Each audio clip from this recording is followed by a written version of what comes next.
Hello everyone, code and কম্পাসের নতুন একটা ভিডিওতে আপনাদেরকে স্বাগতম। আজকে আমরা মাইক্রোসফট এক্সেলের কন্ডিশনাল ফরম্যাটিং এর ব্যবহার নিয়ে একটা ভিডিও তৈরি করব। এখানে আমরা দেখানোর চেষ্টা করব কন্ডিশনাল ফরম্যাটিং ব্যবহার করে কিভাবে খুব সহজেই হিটম্যাপ তৈরি করা যায়। তার আগে বলে নিই হিটম্যাপ জিনিসটা কি। হিটম্যাপ হচ্ছে একটি ডেটা ভিজুয়ালাইজেশন পদ্ধতি যেখানে রঙের গ্রেডিয়েন্ট ব্যবহার করে বিভিন্ন ধরনের মান প্রদর্শন করা হয়, যাতে সহজেই যে কোনো ধরনের প্যাটার্ন বা ট্রেন্ড চিহ্নিত করা যায়। কথা না বাড়িয়ে আমরা ভিডিওটা শুরু করি। আশা করছি ভিডিওটা দেখলে আপনাদের এই কনসেপ্টটা সম্পর্কে পুরোপুরি ক্লিয়ার হয়ে যাবে। এখানে হচ্ছে আমাদের 7 দিনের একটা এভারেজ একটা স্যাম্পল ডাটা দেওয়া আছে দুর্ঘটনা নিয়ে, যে সপ্তাহের 7 দিনের কোন আওয়ারে কি পরিমাণ দুর্ঘটনা ঘটে থাকে, এরকম একটা স্যাম্পল ডাটা এখানে দেওয়া হয়েছে।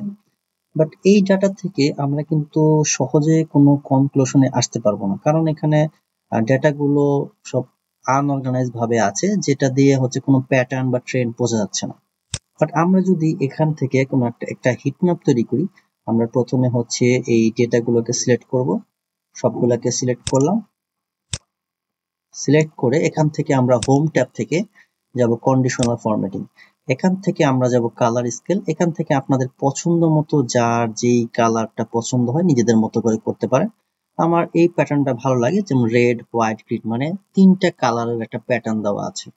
আপনারা চাইলে যদি এগুলো ভালো না লাগে, আপনার রুল থেকে নিজেদের পছন্দ মতো করে 2 কালার, 3 কালার নিজেদের মতো করে, যদি 3 কালার হয়, বর্তমানে লোয়েস্ট ভ্যালুর জন্য রেড, আর মিড পয়েন্টের জন্য ইয়েলো, আর হাইয়েস্ট ভ্যালুর জন্য গ্রিন, এরকম করে আপনাদের নিজেদের পছন্দ মতো কাস্টমাইজ করে আপনারা একটা কালার দিতে পারেন।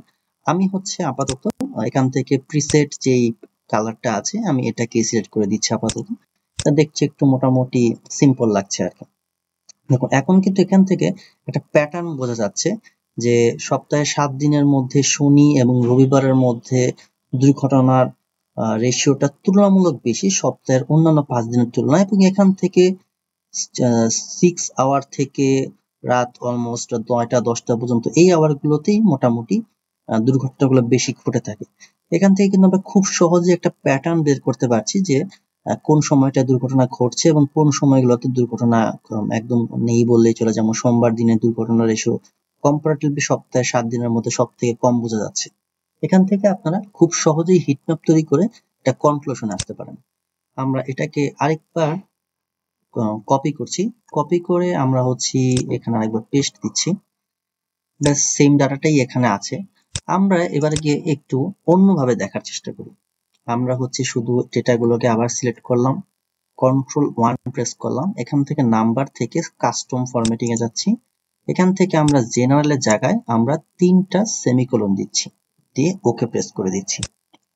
ব্যাস দেখুন এখানে কিন্তু আমাদের ডেটাগুলোকে ঠিকই আছে, কিন্তু এগুলো হাইড অবস্থায় আছে। যখন আমরা ক্লিক করব তখন দেখুন এখানে কিন্তু দেখাচ্ছে ডেটার মানগুলো। মেইনলি এই প্যাটার্নটা ব্যবহার করা হয় যখন আমাদের ডেটা ভিজুয়ালাইজেশন বা ড্যাশবোর্ডের ক্ষেত্রে আমাদের কোনো প্যাটার্ন বা ট্রেন্ড বোঝানোর চেষ্টা করা হয়, যেখানে ডেটার ভিজিবিলিটিটা খুব বেশি ইম্পর্টেন্ট না। সেই ক্ষেত্রে আমরা এইভাবে হিটম্যাপটা প্রেজেন্ট করতে পারি, যেখানে খুব সহজেই একটা প্যাটার্ন দেখা যাচ্ছে যে শনি রোববারের দিকে অ্যাক্সিডেন্ট হচ্ছে, সোমবার একটু কম হচ্ছে, এবং কম্পারেটিভলি দুপুরের দিকে অ্যাক্সিডেন্টের রেশিও গুলো খুবই কম, বা 0 আওয়ার থেকে সকাল 6টা পর্যন্ত অ্যাক্সিডেন্টের রেশিও নেই বললে চলে। তো এখান থেকে আমরা একটা প্যাটার্ন খুব সহজেই বের করতে পারছি, যেখানে ডেটাটা মানটা এখানে না থাকলেও চলবে। এইভাবে হচ্ছে আপনারা খুব সহজেই কন্ডিশনাল ফরম্যাটিং ব্যবহার করে হিটম্যাপ ব্যবহার করতে পারেন। এবারে আমরা আরেকটু ভাবে দেখি। এখানে তো আমরা সবাই দেখলাম যে এখানে হচ্ছে কন্ডিশনাল ফরম্যাটে গেলে এখান থেকে দেখাচ্ছে 3টা করে কালার, গ্রিন, ইয়েলো, রেড, বা হচ্ছে রেড, হোয়াইট, গ্রিন, 3টা কালার, বা মোর রুলস থেকে আপনারা 3টা দিতে পারছেন। যদি কখনো এমন হয় যে আপনার হচ্ছে কন্ডিশন 4টা হয়ে যাবে, সেই ক্ষেত্রে কি করবেন? সেটার জন্য আমরা হচ্ছে এখান থেকে প্রথমে আমরা একটা সেগ্রিগেশন করে রেখেছি ভাগের জন্য কি কালার হবে। আমরা হচ্ছে এটাকে আরেকবার সিলেক্ট করি, সবগুলো এটাকে সিলেক্ট করে হোম ট্যাব থেকে যাব কন্ডিশনাল ফরম্যাটিং। এখান থেকে আমরা দিচ্ছি নিউ রুলস। এখান থেকে format only cell that contains, আমরা এখান থেকে দিচ্ছি সেল ভ্যালু ঠিক আছে। আমরা দিচ্ছি greater than or equal to, আমরা ছোট থেকে শুরু করছি, যেমন 14 থেকে বড় বা 14-র বেশি যেটাই হোক, greater than or equal to 14 আমরা দিয়ে দিচ্ছি এই কালার। ওকে, হয়ে গেল। আবার আমরা যাব এখান থেকে আমরা যাব ম্যানেজ রুলে যাচ্ছি। এখান থেকে আমরা একটা রুল দেওয়া হয়ে গেছে, এবার আমরা সেকেন্ড রুলে যাচ্ছি। এখান থেকে হচ্ছে 11 থেকে 13 পর্যন্ত, তাহলে আমরা দিচ্ছি বিটুইন 11 এন্ড হচ্ছে 13। এখানে আমরা দিয়ে দিচ্ছি এই কালারটা। আবার দিচ্ছি আমরা বিটুইন 6 থেকে 10, আমরা একটু গ্রিনার মতো রাখছি। এবার হচ্ছে আমরা 5 অথবা 5 এর থেকে নিচে সেল ভ্যালু, এখানে হচ্ছে লেস দেন 5 না 6 দিচ্ছি আমরা, যেহেতু আমরা 6 এর কম যেটা থাকবে এটাকে আমরা দিয়ে দিচ্ছি গ্রিন দিয়ে। ওকে, ব্যাস আমাদের কিন্তু সবগুলো হয়ে গেল। যে 6 এর নিচে হলে এটা, 6 থেকে 10 পর্যন্ত হচ্ছে এটা, 11 থেকে 13 হচ্ছে ইয়েলো, এবং 14 বা 14 বেশি হলে হচ্ছে একটু পার্পলের মতো হচ্ছে যে। ওকে, দেখুন এখানে কিন্তু আমরা 3টা কন্ডিশনের জায়গায় 4টা কন্ডিশন ব্যবহার করেছি, দিয়ে আমরা এরকম একটা প্যাটার্ন বের করতে পেরেছি।